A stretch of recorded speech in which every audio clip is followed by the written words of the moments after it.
पसंद जी शादी कंदड़ शागिर्दियाणी वारसनि सां गॾु रहण जो बयान ॾेई छॾियो।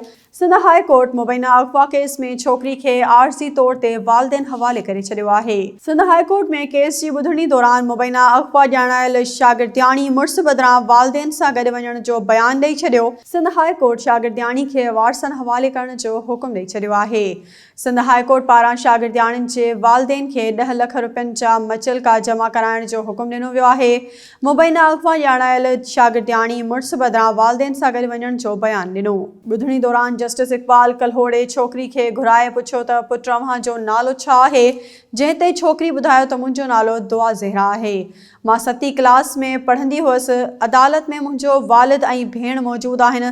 मां वालिदेन सां गॾु वञणु चाहियां थी। ज़हीर जे वकील ॿुधायो त ॿारड़ी खे ॿाहिरि वञण खां रोकियो वञे, जंहिं ते जस्टिस इक़बाल कल्होड़ो चयो त हर कोई वालिदेन जे घर वञणु चाहे थो, केर बि पंहिंजे वालिदेन जो घर नथो छॾणु चाहे। अदालतूं सभिनी जे लाइ खुलियल आहिनि। छोकिरी नंढी आहे, वालिदेन ॾांहुं वञणु चाहे थी, शेल्टर होम नथी वञणु चाहे। यादि रहे त कुझु महीना अॻु शागिर्दियाणी ज़हीर सां पसंद जी शादी कई हुई ऐं पंजाब हली वई हुई, जंहिंखे हथ करे मुड़ुस समेत कराची आंदो वियो।